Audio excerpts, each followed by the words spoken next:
Hello everyone, welcome to my channel. আশা করছি আপনারা সকলেই খুব ভালো আছেন। আজকে আমি বানিয়েছি সুপার ডিলিশিয়াস এবং ভেতর থেকে একেবারে soft spongy fruit plum cake. Trust me, এই কেকটি একেবারে পারফেক্টভাবে তৈরি হয়েছে। ডিম ছাড়া এই কেকটি বানিয়েছি আর দেখুন কতটা পরিমাণ সফটভাবে তৈরি হয়েছে। দেখতে যেমন সুন্দর লাগছে, খেতেও কিন্তু অনেক টেস্টি হয়েছে। মাইক্রো ওভেন ছাড়া আমি গ্যাসের চুলায় এত সুন্দর কেক বানিয়ে নিয়েছি। আপনারাও এইভাবে বাড়িতে খুব সহজে কেক তৈরি করে দিতে পারবেন। তাহলে চলুন স্কিপ না করে পুরো ভিডিওটি আপনারা দেখতে থাকুন। কেক বানানোর জন্য প্রথমে আমি একটি বোলে এখানে অরেঞ্জ জুস নিয়েছি। 3টি কমলা লেবুর জুস আমি বাড়িতেই বানিয়ে নিয়েছি। আপনারা চাইলে যে কোনো দোকান থেকে কিনে নিতে পারেন। তো আমি বাড়িতেই 3টি কমলা লেবুর জুস বানিয়ে নিয়েছি। এখানে কিছু ড্রাই ফ্রুটস নিয়েছি, পেস্তা, ব্ল্যাক কিশমিশ, খেজুর, কাজু বাদাম, কিশমিশ, কাঠবাদাম এবং চেরি। এগুলোকে আমি কুচি করে নিয়েছি। আপনাদের পছন্দ মতো যে কোনো ড্রাই ফ্রুটস এখানে নিয়ে নিতে পারেন, অথবা যেগুলো অ্যাভেলেবল থাকবে সেগুলো নিয়ে নেবেন। এখন আমি সমস্ত ড্রাই ফ্রুটস একে একে অরেঞ্জ জুসের মধ্যে অ্যাড করে দিচ্ছি। এবারে সমস্ত কিছু খুব ভালোভাবে মিক্স করে ঢাকা দিয়ে রেস্টে রেখে দেব 1 ঘন্টার জন্য। হাতে যদি বেশি সময় না থাকে তাহলে 25 মিনিট এগুলোকে ঢাকা দিয়ে সোক করে নিতে হবে। এখন এটি সাইডে রেখে আমি চলে আসলাম ক্যারামেল সিরাপ তৈরি করতে। তো ক্যারামেল সিরাপ তৈরি করার জন্য এখানে একটি বাটির আমি হাফ বাটি চিনি নিয়েছি। তো এখন আমি চিনিটি দিয়ে দিচ্ছি প্যানে এবং গ্যাসের ফ্লেমটি মিডিয়াম রেখে এটিকে জাল করে নেব। চিনি ভালোভাবে গলে না যাওয়া পর্যন্ত ক্রমাগত এভাবে নেড়ে চেড়ে গ্যাসের ফ্লেমটি মিডিয়াম রেখে আমি চিনিটি জাল করে নেব। চিনি দেখুন মেল্ট হয়ে গেছে এবং কালারটাও কত সুন্দর হয়ে গেছে। তো এই পর্যায়ে গ্যাসের ফ্লেমটি একেবারে লো করে দিতে হবে, তা নাহলে কিন্তু খুব সহজেই পুড়ে যেতে পারে। তো গ্যাসের ফ্লেমটি এই মুহূর্তে লো করে দিয়েছি। এখন এতে অ্যাড করে দেব হাফ বাটি পানি। তো পানি দেওয়ার পরে খুব ভালোভাবে ফুটিয়ে নেব পানিটি। আর ভালোভাবে ফুটে যাওয়ার পরে গ্যাসের ফ্লেমটি এখন আমি বন্ধ করে দেব। দেখুন ক্যারামেল সিরাপ এখানে আমার একদম তৈরি হয়ে গেছে। গ্যাসের ফ্লেমটি এখন বন্ধ করে দেব এবং এটি নামিয়ে নেব। তারপরে ঠান্ডা করে আমি এটি কেকের জন্য ব্যবহার করব। এখন এটি সাইডে রেখে আমি চলে আসলাম কেকের ব্যাটার তৈরি করার জন্য। তো একটা মিক্সিং বলে প্রথমেই দিয়ে দিচ্ছি সামান্য একটু দুধ।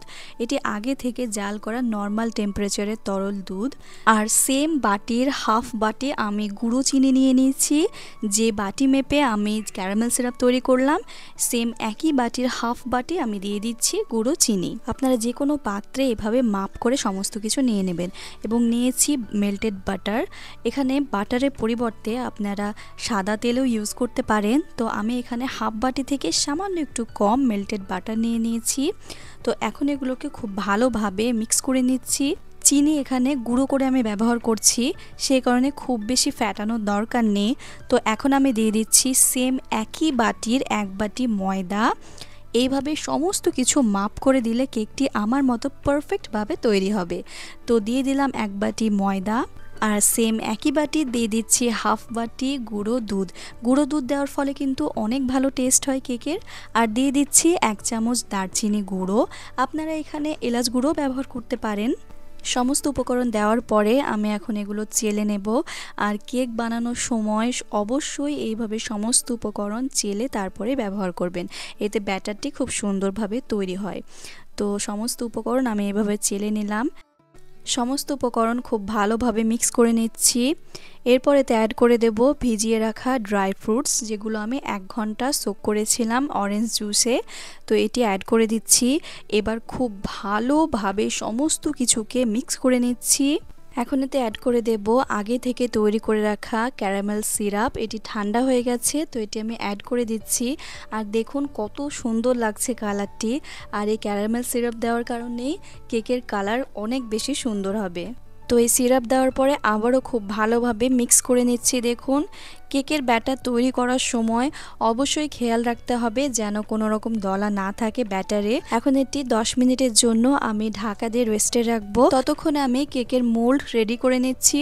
তো আমি একটি গোল বাটি নিয়েছি এবং বাটির মাপে কাগজ কেটে নিয়েছি। তো পুরো বাটিটিতে খুব ভালোভাবে তেল ব্রাশ করে নিচ্ছি। দেখুন বাটির গায়ে তেল ব্রাশ করেছি, তারপরে কাগজ দিয়ে আবারও কাগজের ওপরে ভালোভাবে তেল ব্রাশ করে নিচ্ছি। তো এখানে কেক বেক করার জন্য মোল্ড আমাদের একদম তৈরি হয়ে গেছে। তো এটি সাইডে রেখে আমি চলে আসলাম কেকের ব্যাটারের কাছে।